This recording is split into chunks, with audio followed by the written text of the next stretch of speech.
Well, hello guys, this is Fraser again. About to do a flight from Sydney to my hometown, my old hometown of Rotorua. So here we are doing a morning flight to Rotorua, which is roughly the same flight that they used to do back in the days between 08, 09 to 2015, I think, when the last flight to Rotorua departed. But yeah, this is what was basically the main livery for the A320s for a while there. They briefly had the Pacific Wave livery, but the powers to be deemed them annoying. So this is, in a way, this is Air New Zealand's revised teal livery before they went with what we have today, which is the fern livery. But they briefly had the Pacific Wave on this aircraft. Didn't look that good, but I definitely liked this livery. Prefer the stripes myself, but that's more for my childhood memories. But yeah, we'll do a quick flight. We're going to try and use FS HUD. I don't know how to do overlays and whatnot, so you won't be able to see what I'm doing, but by the looks on Flight Radar, they're using runway 34 left and right, but we'll use 34 left because it's closer, and I'll get it off and then I'll probably head off and do stuff and come back for the landing into Rotorua, which, yeah, this is just to show you guys that Rotorua Airport did used to be a jet service airport back in the day, and very capable of landing aircraft up to the A320/738 size, albeit with probably due to Rotorua's terrain, and they didn't go for the winding of the runway. They sort of decided to keep it as it was, the powers to be. So I think aircraft always did have flight weight restrictions coming into Rotorua for those, because Rotorua too is not high, but it definitely has elevation there up in the plateau there, and I'm guessing that sort of stuff all affects performances. But yeah, we'll get this girl in my good old-fashioned basic cold and dark start up, and like I say, I'm not a real pilot, nor am I simulating a whole lot of stuff. I just want to do as much as I want by myself and speed up the other bits and pieces. But yeah, so here we are on a bit of a cloudy day in Sydney, where I'll try and hook up FS HUD, see if that works, and then we'll depart out on runway 34. And Sydney, Australia as general, doesn't really have like SIDs that like link up kind of thing. They're sort of, a lot of them are a bit different, but so we'll use FS HUD. Like, I think in general, most of Australia flights, they all radar vectored in kind of thing.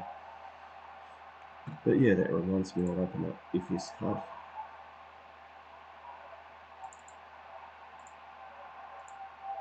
And we'll get into the cockpit, and I've got the flight set up, so we're carrying about 165 passengers for this flight, which is about, I'm guessing it's probably the normal capacity for, as I mentioned, Rotorua Airport being quite a weight restricted airport, even if it's one of its longest runways in New Zealand. As I said before, I love having lights on. Lights make everything so much vibrant, and don't need that. That's just annoying. Yeah, so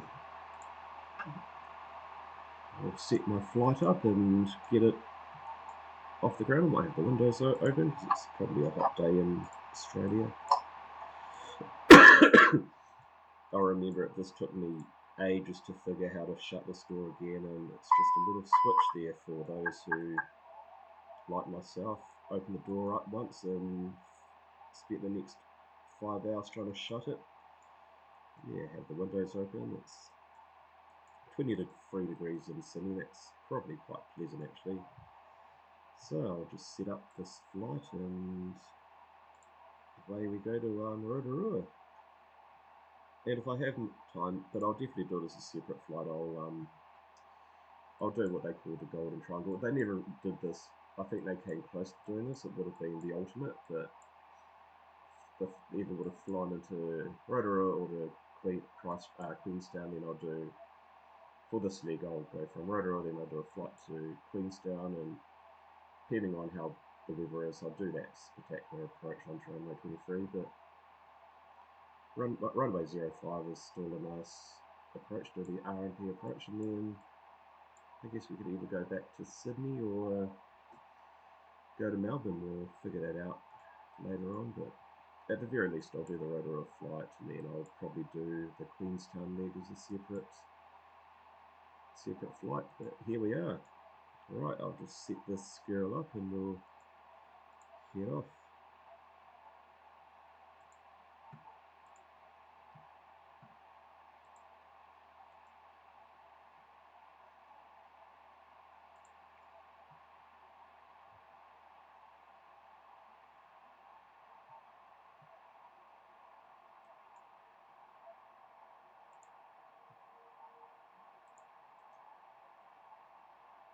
And I'm just going to do, like, next time I do a video, I'll go through and, like, especially when I do the Queenstown flight, 'cause it's quite a short flight, but I'll go through and, like, show you guys who are sort of on the same level as me, like, programming a flight kind of thing. It's very straightforward. Like I said, when I first got into this sort of side of things, when I reached my limit with flying VFR, and when I first got Microsoft Flight Simulator, it was such a foreign concept using this, because planes, I never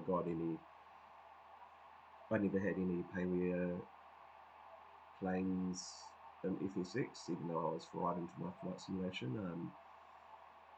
But I never got around to, of course, those planes didn't have a functioning unit such as this, but took me a good solid brain draining week learning, and a really good tip to use is to have, like, I don't have a PC, I just have a laptop. I'll probably put up the details on that, but I would cast my phone up to the TV, then I just follow, like, 320 SimPilot or that EasyJet guy, EasyJet, whatever it is, that guy that does really good. And even A330 driver, he was 737 driver. He had really good content, and I just cast that, and I just basically went step by step programming this thing. And then once you've done it a while, man, like once you've done your first aircraft, every other aircraft, it's just common sense after. It's just like it is. It's just every aircraft has different variations of this, but it's basically the same concept, the same sort of outcome. It all links up to autopilot and whatnot, and yeah. So I'm just doing it quickly for now, and yeah, I'll definitely go step by step through what I do for those who are wanting to do this, wanting to learn how to fly these aircraft, but not on the level that you're a pilot kind of thing. Turn on the bleed to get that air circulating through the cabin, and yeah. So I'm going to use, I can't remember what it was, but 700 was the original Air New Zealand call sign number for A320 flights, and Rotorua was the A320. Funnily enough, I actually just made it up, and that's the 737-200 that used to fly into Rotorua. Gosh, those were brilliant memories back in the day when Rotorua was, well, right now it's a shadow of its former self, but yeah. We'll see what the recommended flight level is, but we'll start off with 35 and hopefully I can just dial it straight up and get on Flight Simulator. You can basically set up your flight and like the PNG 777, which is awesome. I'll show you another little tip too, like if you're sick of waiting for this to align, what I do is I go into config, I think it's this one here, not that one, this one, then I go to navigation, and then if you click on these, you can align the ILSs immediately and takes out, like when you do this, man, like when you get into the flow, man, it only takes you like 2 minutes to program this plane all in, and then you just twiddling your thumbs waiting for the 7 odd minutes for the for these things to line up. So I mean, this is just, like I say, I'm one of those people who want to simulate flying but just doesn't have the time, kind of thing, you know, and just wants the satisfaction. But yeah, going back to what I was saying before, flying the 777, it's a bloody good dream flying that PNG. It's so butter smooth. Even with my laptop, it struggles at times. But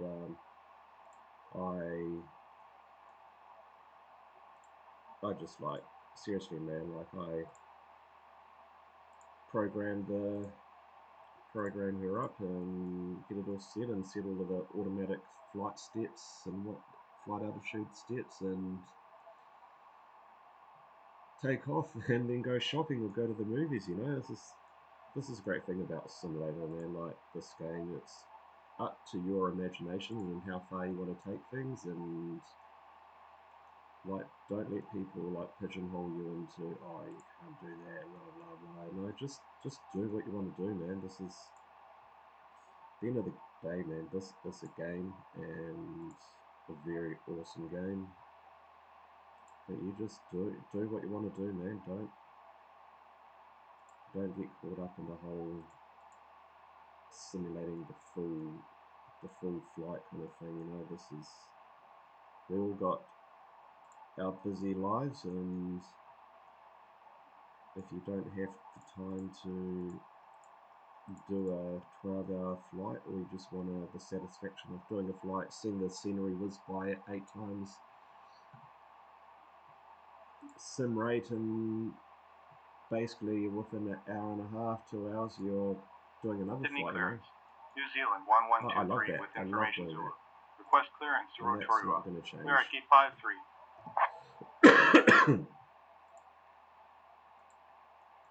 New Zealand 1123 cleared to Rotorua. Expect Sierra Yankee 3 departure runway 34 left. Initial climb flight level 200. Then is final. Squawk 6553. Definitely brings a smile to my face. It can be a lot better, but definitely not the easiest Rotorua. Language to expect Sierra Yankee 3 departure just runway 34 left. Apart from that, Initial climb flight level 200. It's a language then I really is do final. want to learn. Squawk 6553. New Zealand 1123. So that's New Zealand 1123 revac is correct. When ready, contact Sydney Ground 126 put that decimal speed 5. into your pre-select speed, and if you're in a place, Sydney especially Ground Sydney, 126 decimal 5 will contact when ready. New Zealand 1123. especially in a place like Sydney, there are a lot of like noise restrictions, and I believe that selecting your pre-select speed, it just reduces noise and whatnot for the climb out, because Sydney is a very, very, it's one of those airports that surrounded by residential that, yeah. So I think that's all done. Put in that so that they're going to do. So this is basically a vector type SID, like mentioned before. It just puts you on there. It's basically the runway heading, and then it takes you up over here, and then the guys in ATC will vector you to what will be for us this waypoint here, Evon waypoint, and then we'll better put in Airbuses from all the YouTube videos I've been watching, they all suggest that you would do the 36 approach, because that's it. As I did the other day, I really enjoy doing that approach. It's more technical than the runway 18 RNAV approach, or RNP approach. So we'll just do what looks the best. I think it's this one here.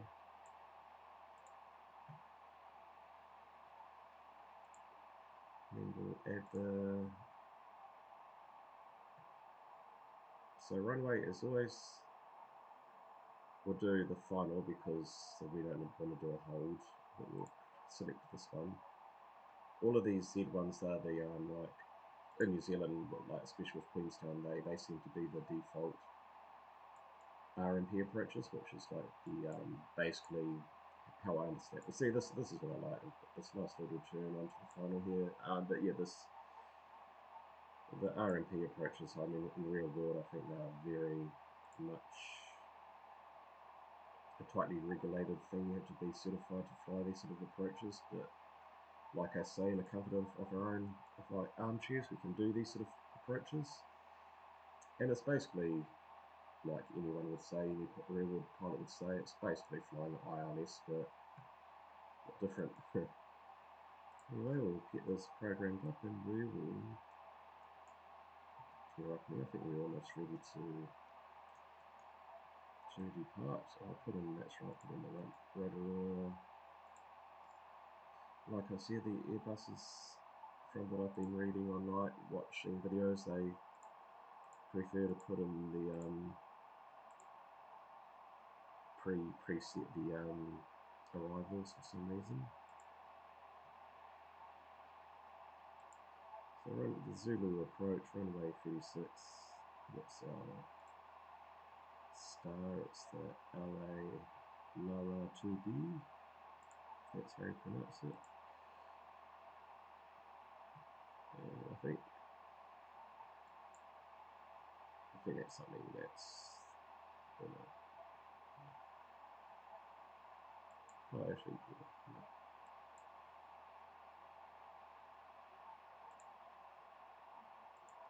Yeah, we don't want to do the hold, but yeah, that looks, we'll do the old, put it into the plan mode, and we'll just go through and make sure that is, I'll do that again.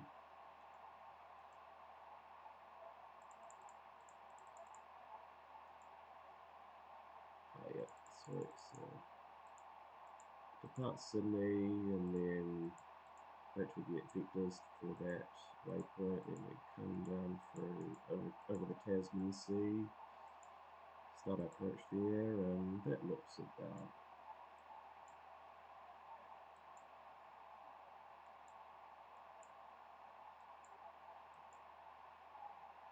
we're just going direct according to that to live.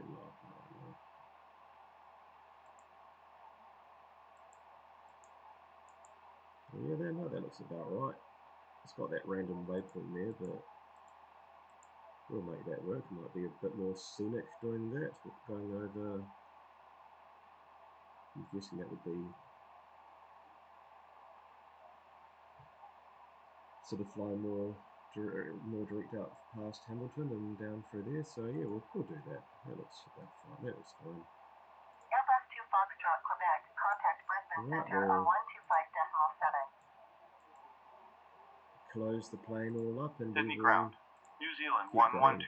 Request push and engine start. Gate 53. And because this is a New Zealand 1123. Pushback and engine start approved. 1990s flight, we'll keep the smoking signs on. Not that I smoke, of course, but we'll keep the smoking signs on for this one. New Zealand 1123. And as I said before, I've got this, like, I'll put the link up. It's just a real basic pushback tool that I use, and so if you see me clicking random spots up here, that's what I'm doing. And oh, actually, I need to change my throttle settings from the BAE that I did the previous flight. Better change that. Oh, it's not even plugged in. That's why it's one of those things you sometimes forget and you're wondering why only one throttle is working.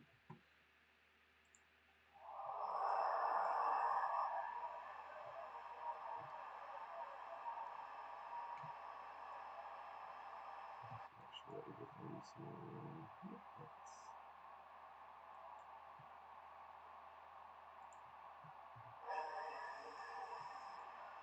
so I've got a thrustmaster Airbus cockpit setup. So New Zealand 1123. Apart from Request taxi. the spoiler and the gear add-on, I've just got the basic throttle and joystick setup. Taxi to holding point runway 34 left via I'm going to India. start my November engines Tango now 5 with Yankee. me far enough Juliet Alpha behind. Alpha 6. Hold short of runway 2507. Turn on the transponder. Oh. Taxi to holding point runway 34 left via India. November Tango 5 Yankee. Juliet Alpha Alpha 6. Hold short of runway 2507. New Zealand 1123. FS HUD, I find it quite good. I find it, after a while, it gets a bit too repetitive, so I might branch out and, well, one day I might get myself up to Batson level, but for now it gives me that sort of sense of, especially the taxiways and stuff like that, this is good for that, but I do find it gives you exactly what SimBrief gives you sometimes, and I would like something that gives you a bit more random, real world but random sort of like procedures and whatnot. Like, it would be cool to do this flight and this tells you to do the VOR approach. That would be really cool if it gave us that that variation. But yeah, no, it works and it's fine. Engine 1 will start. Actually, what we will do is we'll start that again. Actually, what we'll do is we'll do an engine 1 taxi. I'll show you how to do an engine 1 taxi from my good old friends on YouTube. So we'll start engine 1 first. Because we're conservationists, we want to save the planet and save the world and reduce the amount of fuel that we need to use. And yeah, let's be economic, guys. Let's be conservation wise, guys, and economic too. I mean, let's face it, it is economical. It's more about economics more than anything, isn't it? Saving the fuel. Right, so I like to leave it on this page, or I might put it onto something else, because I find if I have it on this page, sometimes they can be quite temperamental, like you click on something by accident and then it locks your whole game up, which is quite frustrating, so I'll just keep it something like that. So that's engine 1 started, and then from memory they select this yellow fuel pump, which does stuff, and then they flick this to open, and then they turn off the APU bleed, and then they put this back to the normal starts button, and then we can basically turn on our taxi lights, turn on our runway, turn off lights to be very visible, parking brake off, and then we can do our flap 1, I think it is. Flap 1 and down 0.3%, so we can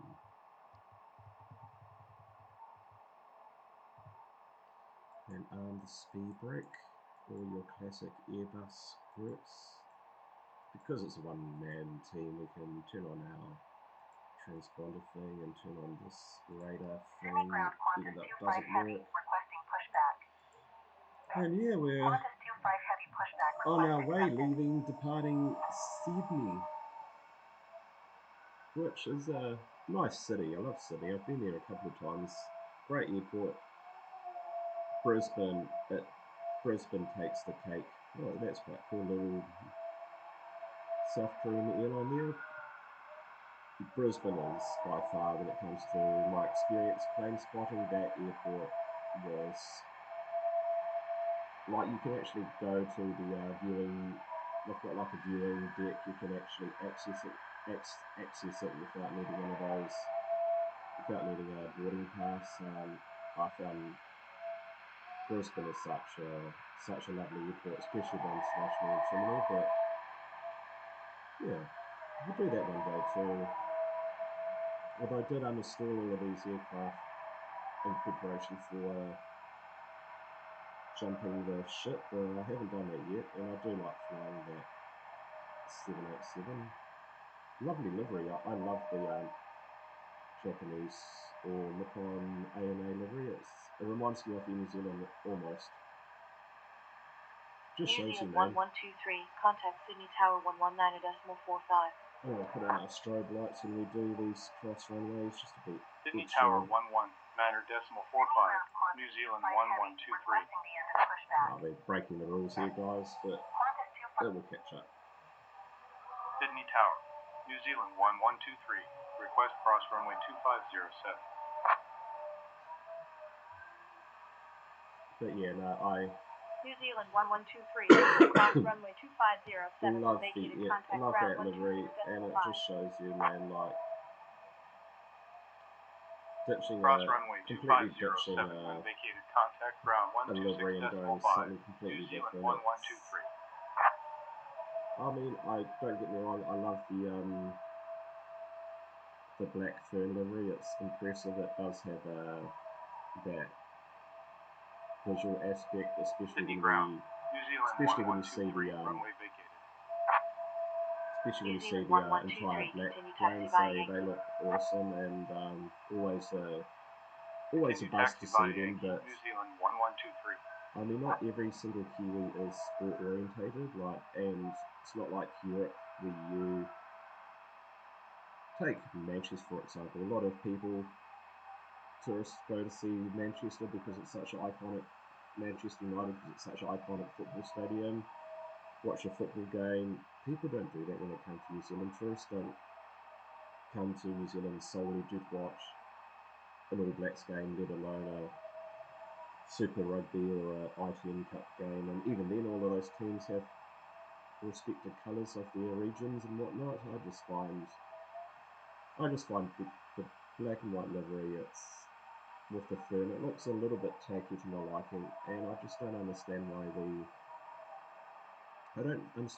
ditched the natural colours and the beauty of New Zealand that's represented in technically it's turquoise, we call it teal for some reason because it was New Zealand's original name. But yeah, the turquoise and the blue, for me, that represents nature, our beauty, the real reason why tourists come to visit our country.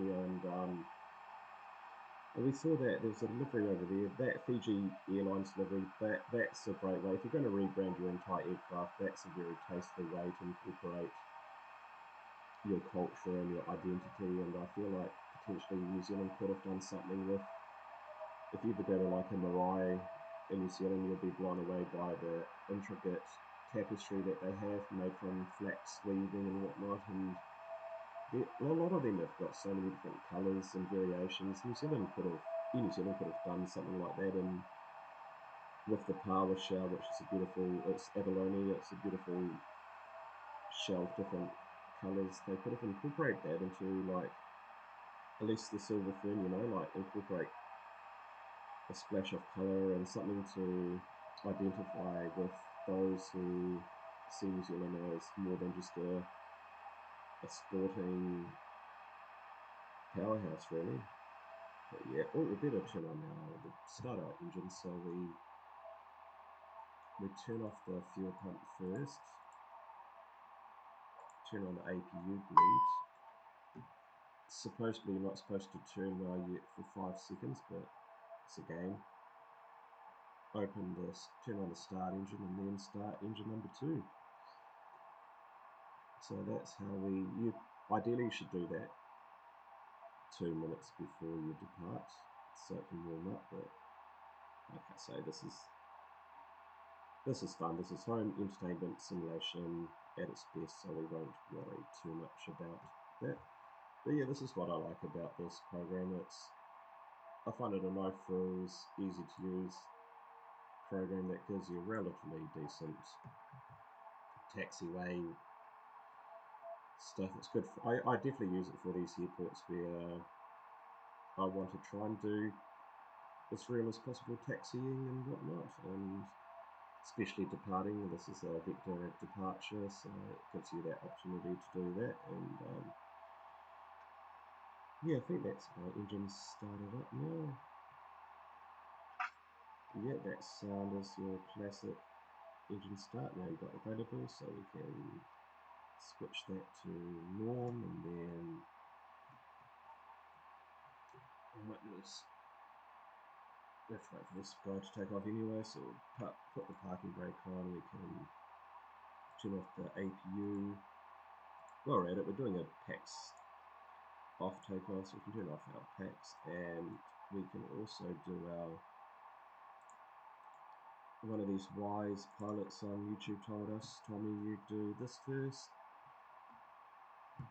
Check the controls, and then you arm the max speed brake, because apparently it can trigger different things, and then we can do takeoff config.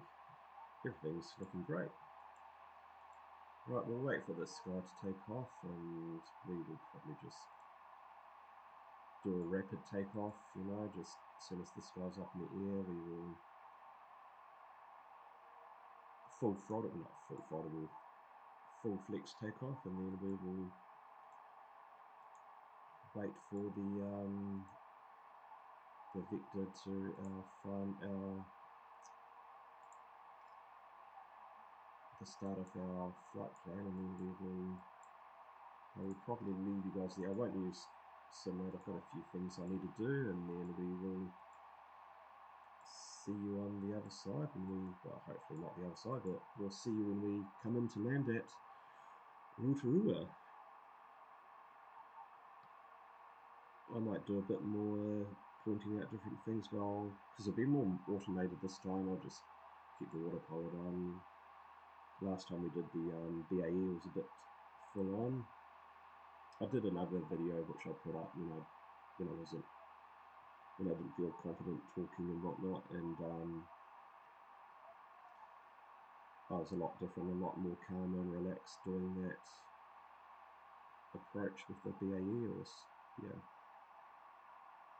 Like I said, man, like, once you get the hang of this, if you ever started out, man, believe me, mastered that FMS there, and get yourself a few ILSs done and whatnot. Like, you don't need to do the old work your way out through the Cessnas and stuff like that, man. If you've got initiative and a bit of common sense and a passion and a desire to New Zealand 1123, contact Sydney Tower 119.45. And you like me, you do like procedural stuff, like following flight plans and whatnot. 119.45, New Zealand 1123. Believe me when I say it, it gets so easy, and it just feels like when I first started truck driving, man, like it literally felt like everything was in tunnel vision. Everything was like, I always felt like I was, as they say, behind the truck, behind the plane. You know, once you get used to it, man, your mind is light years ahead of everything else, and everything slows down, and you start your peripheral vision just comes into force, and yeah, everything just goes really well. So yeah, we'll wait for clearance for takeoff. Right.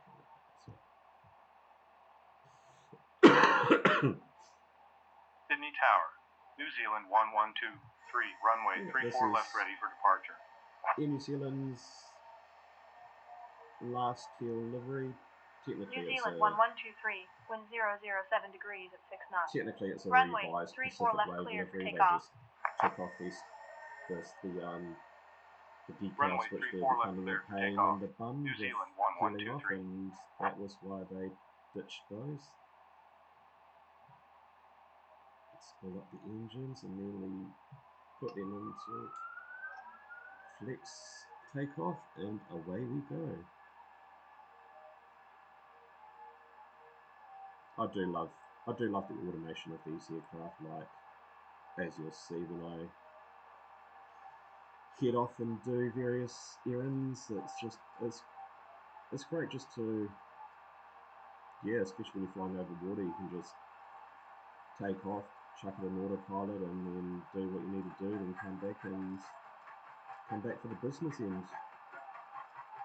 Don't do what I did and go and watch a movie and put it on time compression and came back to my Auckland to JFK flight and find I was in the water. lovely departure flying out of Sydney. I'll just focus on this for a little bit. I love the Airbus. I think it self trims and everything. It's just, I can imagine this is like a good thing I can use is truck driving in New Zealand. You either drive European trucks or you drive American trucks, and American trucks apparently all just like the equivalent of like, I need to put this into heading mode and then do open climb. These are little tricks. You put it in your heading mode. Unlike the 737, you have to select this to open climb, and it just targets goes off your speed. Turn on the packs. I'll turn off, this is not linked to any of my buttons, so I'll turn that off. So it's ready. Disarm the spoilers, and then we just go outside and wait for the various. New Zealand 1123, contact Sydney departure 129. So as you can see, we're flying over the beautiful Sydney Harbour there. Sydney departure 129.7. New Zealand 1123. Don't know why that happens, but. Sydney departure. New Zealand 1123. Sierra Yankee 3 departure. Passing 3,700 kilometers, flight level 200. Well, because there's a bit more water masking through here, that would really make this. New Zealand 1123, radar contact. Fly heading 305. Continue climb flight level 200. I'm fly flying. heading 305. Continue climb flight level 200. New Zealand 1123. I'm flying how I fly. I just dial this straight up to my. If you're on that sim, you'll definitely be following these restrictions, and if you're New Zealand 1123, turn right heading 110. Oh yeah, put it right heading 110. New Zealand 1123.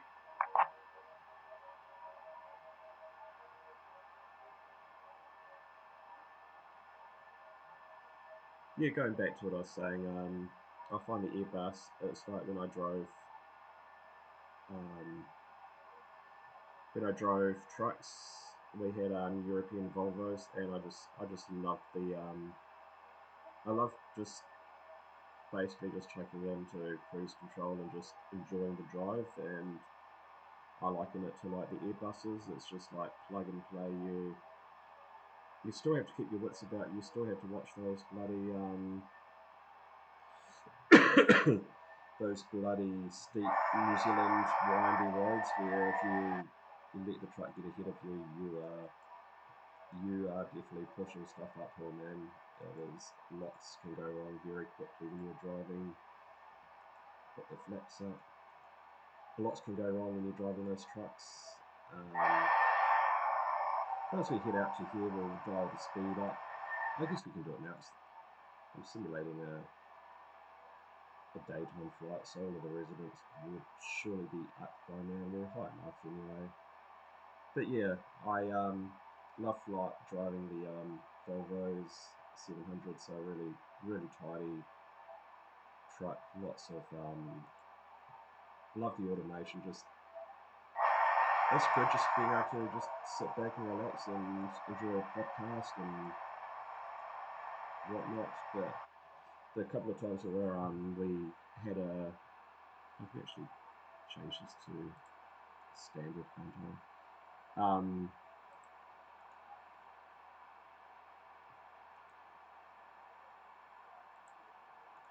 Yeah, the times that I drove American trucks. It was always, I always had such, can turn off those now. Let the passengers off, keep the smoking light on. I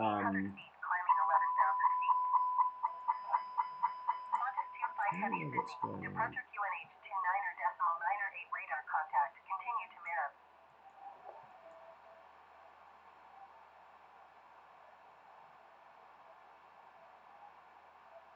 What's my cruise altitude? 83 is it?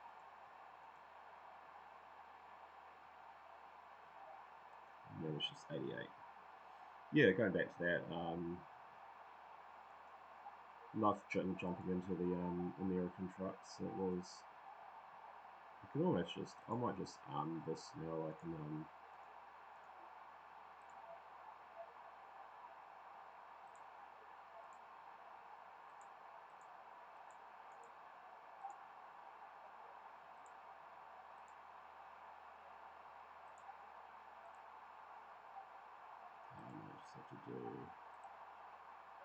I might just have to do this. This is another little trick too. I'm actually just going to give control to the pilot, and in theory, once I hit that waypoint there, it will take over. I might have to go direct to, but doing it like this, it should, like, as soon as my plane hits that waypoint, then it will just take over. But yeah, going back to what I was saying, love driving American trucks, and I liken it to driving a 737 for all of the dials and different various things. I do like flying the 737. It just gives you that sense of, oh, that was why. And this is why we don't fly for real life. There we go. No one saw that. No wonder why it felt nice and breezy in here. Luckily it was below 10,000 feet because, I mean, yeah. Oh, anyway, that was fun. We now know why these little warning things came off, so there we go, guys. Just make sure nothing else has happened. No, everything's looking good. But yeah, you don't see 320 SimPilot doing that, do you? But no, I love flying the 737. We'll do a flight with that. What we'll actually do is we'll do a 737 flight to Queenstown because it's got a different way of doing the RNP approach. And I mean, you guys can see all of this on other YouTube videos, but as I say, if you like my content, you like my content. But yeah, I do enjoy flying the 737. It's a great wee hot rod kind of thing. It gives you that sense of being in control, whereas this is more, like I said, this Volvo versus American trucks. It's, you just do a few little adjustments, but most of it is just autopilot flying, really, isn't it? But yeah, we'll carry on this heading here, and once I intercept this waypoint, which be interesting, I'm sure it will just flick over to nav mode. It's armed anyway, and then we will see you when I get close to Rotorua. I think it's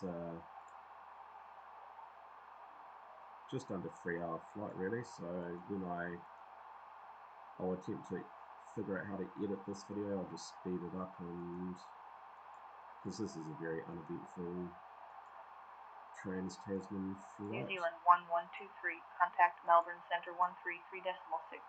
And yeah, well, as soon as I hit that, Melbourne Centre 133.6. New Zealand 1123. Enjoy the outside world. But yeah, well, this will be really interesting actually, because there's two ways to do this. You either just go direct to, and then you just New Zealand click on that waypoint, or I think Yankee 3 departure. Passing flight level 190, climbing to flight level 200. In theory it should hit that, and then what I'll do is I'll... New Zealand 1123, radar contact. Continue climb flight level 350. I'll just stick with 350. Continue climb flight level 350. New Zealand 1123. Probably won't be able to get up to 370.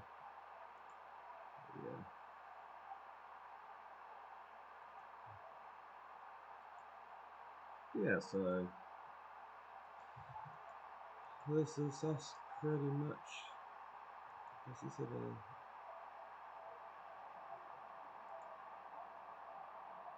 I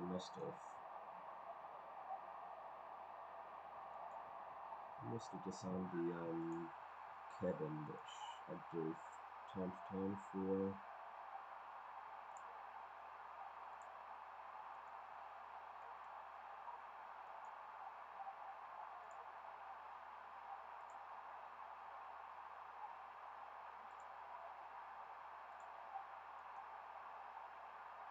I'll just keep it like that, so I remember to turn it off, but I generally try to make my laptop, there we go, I generally try to make my laptop, give my laptop as much love as possible, because I definitely do not want to burn the girl out, and it is a decent laptop.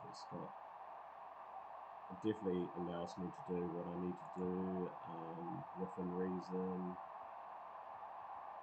My favourite seat when I'm flying, I always like to pick this one of these seats here, because it gives me that satisfaction of seeing all of the flaps and spoilers being triggered, and also I can get a bit of a nice view of the outside world without just seeing 1123, fly highly directive flammable on. fuel tank Continue as right filed. there. No, this is definitely my favourite seat.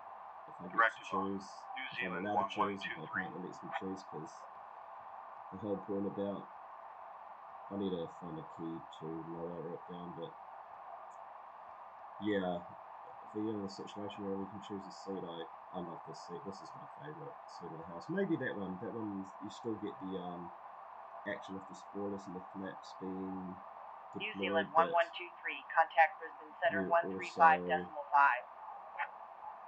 You also get down the nice view that you can contact see. Brisbane So Center turn it off 135.5. now, so New I don't Zealand really 1123. see any need to put any more pressure on the my system, but so yeah, we Brisbane Center, New Zealand 1123, passing flight level 240, climbing to flight level 350.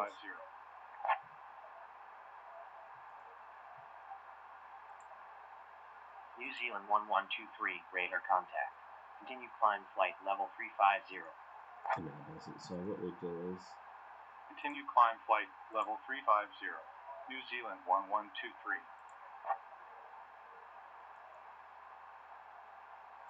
Just go direct to this waypoint, and then yeah, we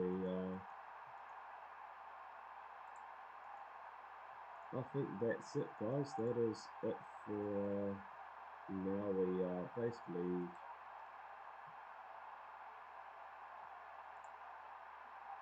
I'll leave this up.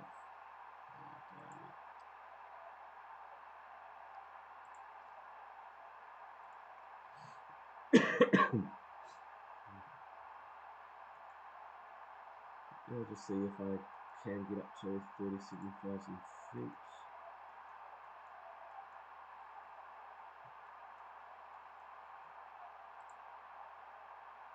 It's not allowing me to link it up for some reason. I think it must be the update that I did while the game started with SimConnect, but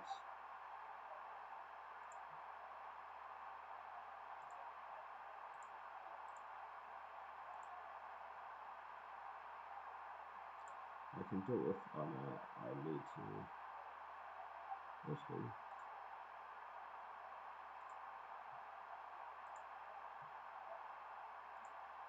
there we go, found the problem. I just needed a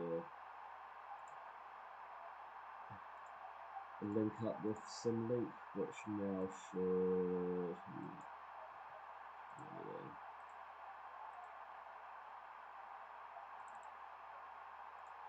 I probably need to reset the whole game for that to work again, but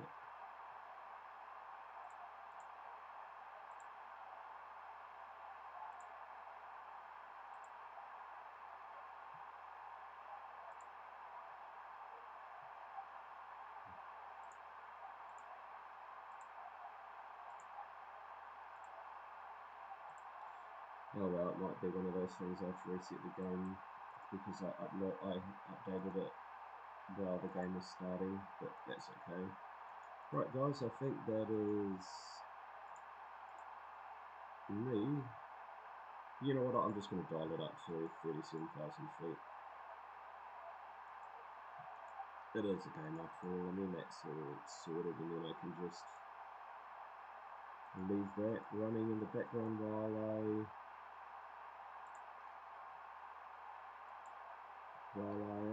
I'll leave that there so people who watch this can get a rough idea on where I am in the world, and then yeah. Right, I'll see you later guys. I'll go do my errands and whatnot and come back for the landing. I mean, this is not live stream anyway, so but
well guys, welcome back. Well, for me, welcome back. I'm back behind the plane, and we're going to do this.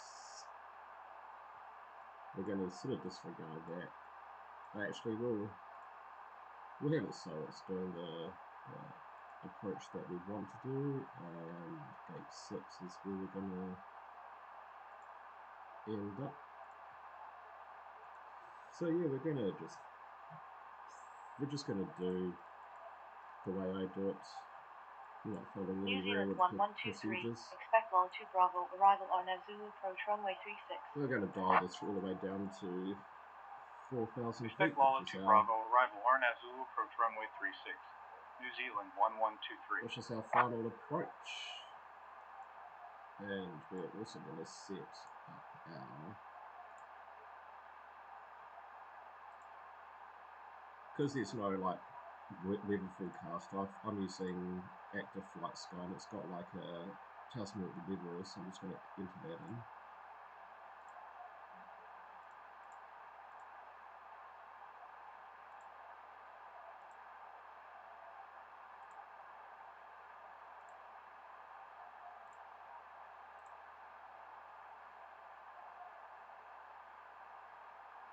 what I'll do is I'll start after this.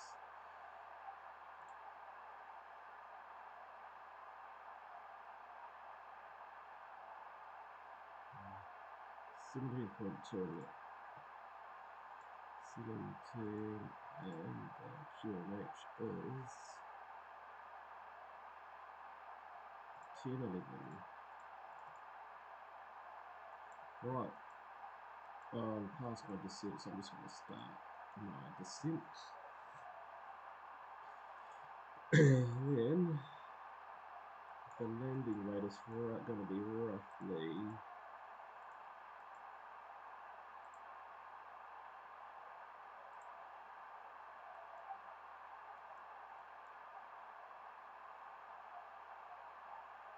a bit below our let's go 63.3, I reckon.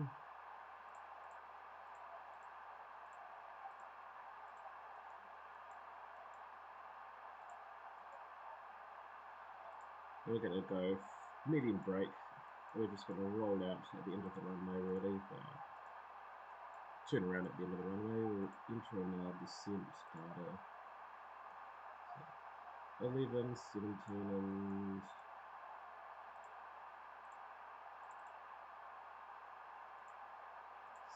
17, and it's actually 280 and about 4 knots. We'll just do 4 knots, and the barrel is going to be 1320. Right, that's our configuration done for our approach. It's just going to be a very simple RNP approach. You can basically, if you're lazy like me, you can basically just autopilot all the way down to just before touchdown, almost like an ILS, but remember this is flying folks. This is definitely not what the real world pilots do, but yeah, we're now coming into the favourite country of the world, New Zealand. Might speed it up just a tad. Basically on profile, we're going a bit over that speed, but that's okay. And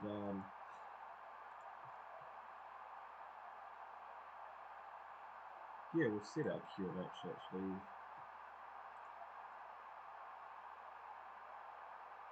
So I think if they give it to you, you basically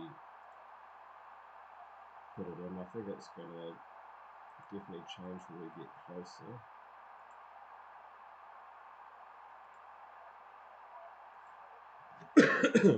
Right, we'll go outside and have a little look at what we're flying. There must be a little cruise ship in the distance there, which is quite cool to see. Coming into, that's Raglan over there. That's a very, very famous surfing spot with arguably some of the best. The way the waves come in through this bay there. It's the world's longest left-hand break, I do believe. Real cool spot, Raglan. Ever come to New Zealand, come to Raglan. It's got a real quirky, hippie vibe, but it's a really cool place. And this whole area, like, this is Kawhia. This is a nice place, a nice big.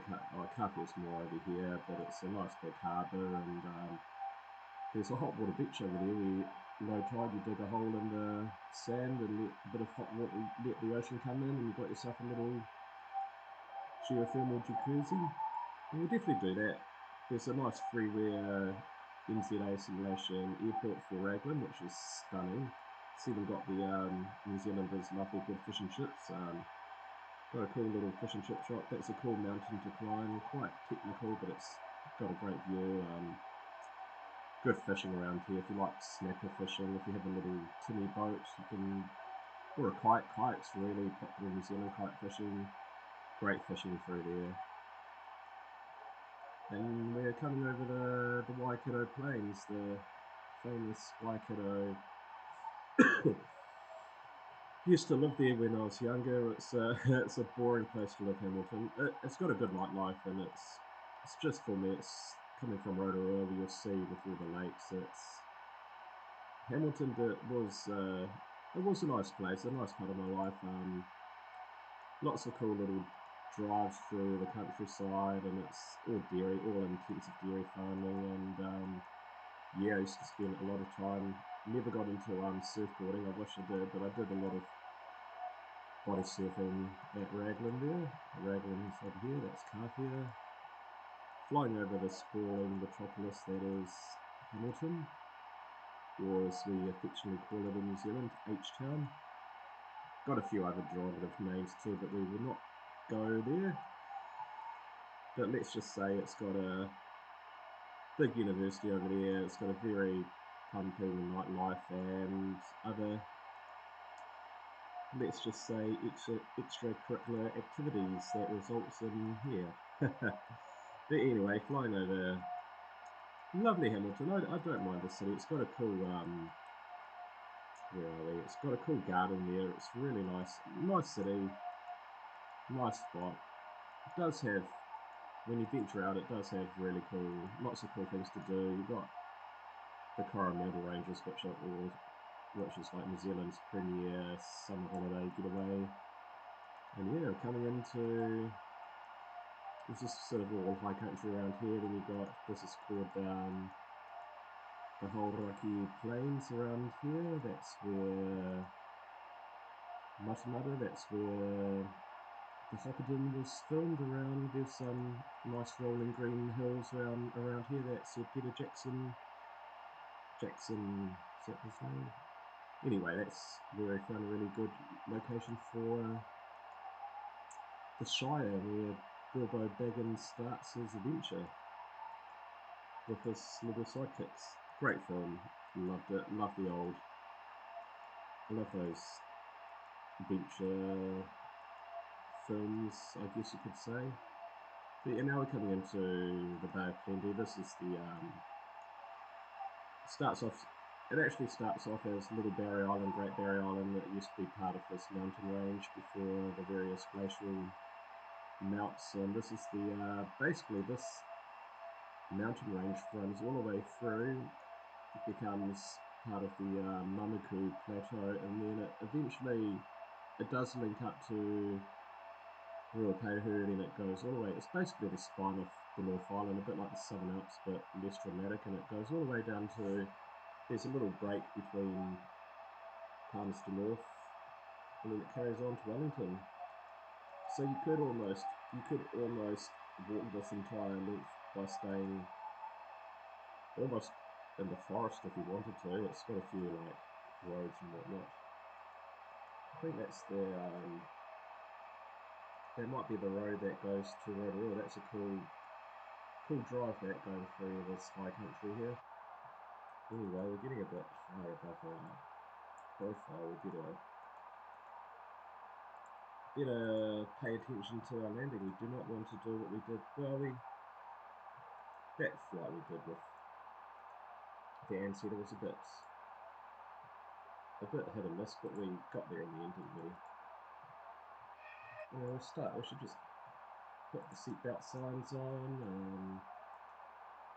We'll put the landing lights out when we get a bit closer. But I usually do that because that, unfortunately, I can't assign that key to anything. So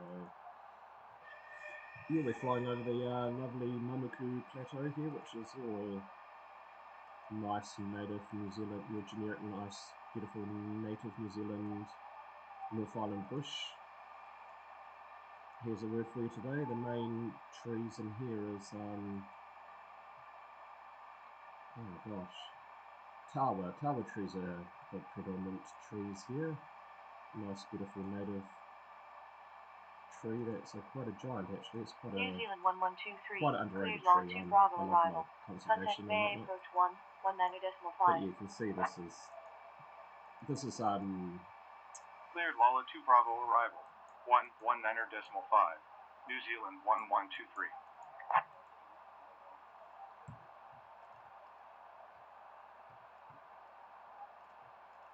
Bay approach. New Zealand 1123. Lala 2 Bravo arrival. Passing 9,500, descending to 9,000. Yeah, this here is New Zealand 1123. Radar contact. Continue descent 1,800. QNH1013. Continue descent 1,800. QNH1013. New Zealand 1123. Yeah, this is basically the edge of Rotorua. This is some of the country in the back here, but you see these little squares here. This is all one of our main industries. This is all forestry, all pine, radiated pine forests. These are what you call skid sites. These are where the crew construct their big beam thing that pulls the logs up into what they call the skid site, where they process it, and then you've got these nice big logging trucks that take it to the various mills that are scattered around this area, this district, this whole area. The crew,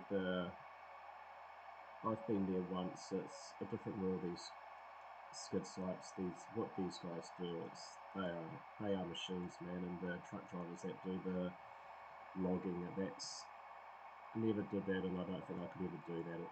You definitely need to be a certain type of person to do that, and man, I take my hat off to what these guys put up with, like rain, hail, shine. They're out there knee deep in mud, felling trees, dragging them up. Yeah, they're incredible people, those forestry workers. 1123, turn right heading 160. We can basically arm our approach now. So this is we get that little box thing there, and they're on our approach. We just arm our approach, and then let the autopilot do everything for you. What I usually do is that's activated. Fly heading 085. Like put out some speed brakes just to slow her down a bit, because it does get a bit slippery. Things do happen quite fast here. New Zealand 1123. And yeah, we just start our left heading 030. Start our descent into Rotorua. Left heading 030. Not New quite Zealand Queenstown standard, but this is a really cool approach. I like it more than runway 18. It's almost got that Queenstown flying through between the mountains vibe, and yeah, I really like it. So basically, this is what you guys do. 1123, fly heading 020. Cleared RNAV Zulu approach runway 36. What I might do is Port I might established final track. That, because I don't really need it anymore, and it's becoming a bit annoying, so that can go mute. But yeah, seriously, this is all you have to do. Really simple, easy aircraft to fly. 737 is a bit more labour intensive, but still easy. And this is what I do, man. I usually put my slats out now just to help slow this girl down, and I might as well, I guess I can lower the gear time. But yeah, a bit of a slippery plane this, but it does, I might put the gear out now just for that extra drag. And I'll go around, if I'm not going to do a go around, well, I'll stay at 4,000 so we don't have to adjust that. Well, this is flying into Rotorua, folks. Unfortunately, we've got these pockets. This used to be not there when the game first came out, but yeah. It's our local stadium where the Bay of Plenty Steamers play, and the odd All Blacks games in the past. You can start putting all the flaps right up now. But as you can see, this is my old house was just over here, and yeah, aviation is it's in my blood. My house is over here actually, and this is where I'm so used to these planes flying over, memories, the local race course that's where I lost a lot of weight once. I was a bit overweight, went from 130 down to 78. Man, that took a lot of effort to get down to that. Ballooned out a bit. That's sulfur point, that's all geothermal, that's lovely.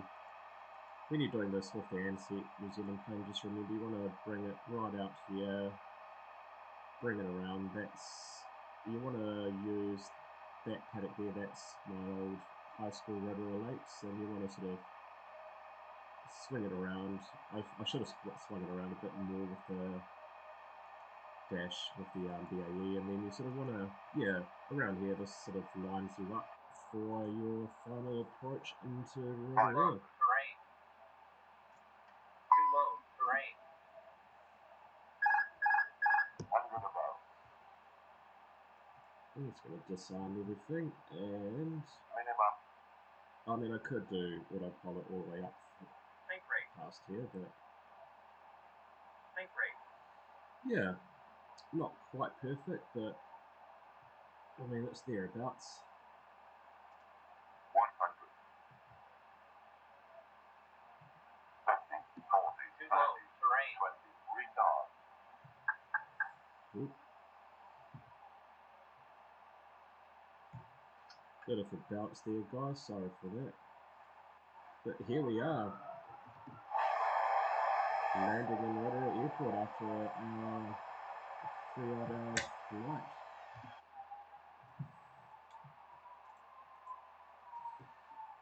Not the perfect landing, but I got just a tad behind the ball there, but nonetheless, any landing you walk away from is what they say, a good landing. So that's us into beautiful Rotorua Airport. I'm going to definitely do the carry-on leg to Queenstown. I won't worry about flying to Australia again, but I'll do another video and we'll do a flight to Queenstown, and this time I'll be a lot more ahead of the game with that. Apologies for my rough landing. Man, I used to be really good at it. Then when I went travelling, I got an Xbox controller and I felt like I was back to square one with my landings with the Xbox, but I had managed to get it up to a level where I was doing really well, and then I went back to this, and my landings have got really rough. So what we're going to do is we're going to pretend it's been 2 minutes since our engines have cooled down. We're just going to do like a taxi, single engine taxi into Rotorua, so we can turn on the yellow pump and we can shut down engine 2. And then we can taxi in to, I'll show you guys where the original parking was for this Trans-Tasman international flight that used to be like the norm for Rotorua. Not quite the norm, but yeah. Such a shame that Rotorua doesn't get international flights. It's like, as I said it a couple of times, so we'll do a little helicopter flight around our region, but Rotorua definitely has such a lot of great scenery, culture, geothermal. It's got everything. It's a nice wee spot. I really love Rotorua. Very close to the beach as well. Like literally, if you climb that mountain, you can see that farmland over there. If you get up to that farmland, you can see the Bay of Plenty, the ocean. It just shows you Rotorua is it's high up, but it's quite a temperate climate. It doesn't get it gets frost not as much now, unfortunately, but it gets the frosts, and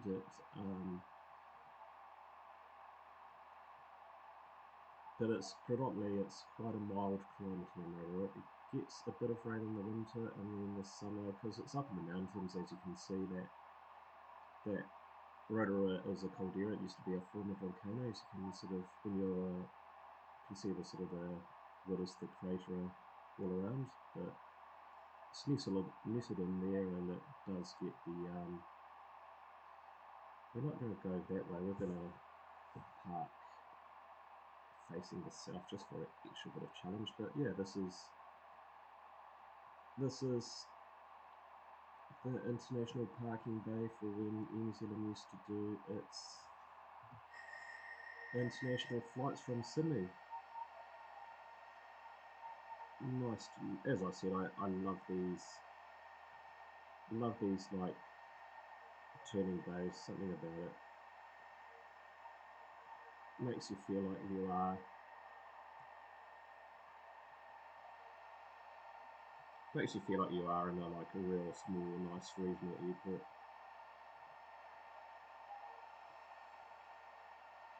Unfortunately, we don't have brake pedals, so but yeah, that's going to need perfect.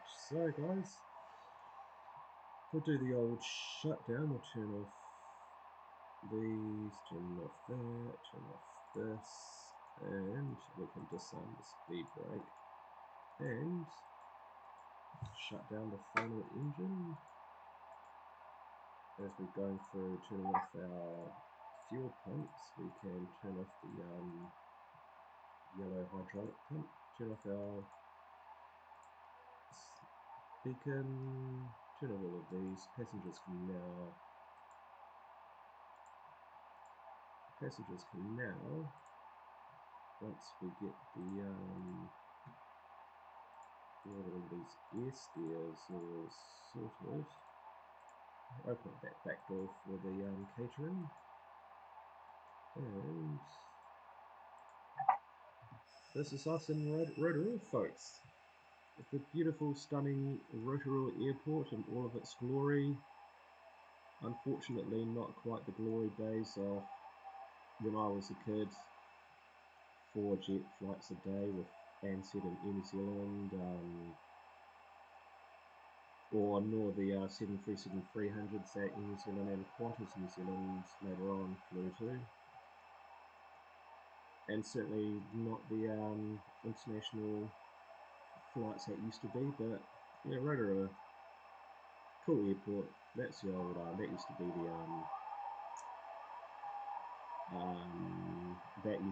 the old little ATC, not ATC, Air Scouts that I went to a couple of times. That was really cool. That used to be all. Rotorua's changed a lot. It used to be a very GA-based airport. Lots of privately owned aircraft would be situated all around here with Cessnas and Pipers and whatnot. And along here used to be a sailing club. Those are the days when there was lots of clubs, lots of people getting into it. Money was not so much of an issue. But yeah, Rotorua Airport has become, I dare say, it's become a bit of a sterile, quiet airport now.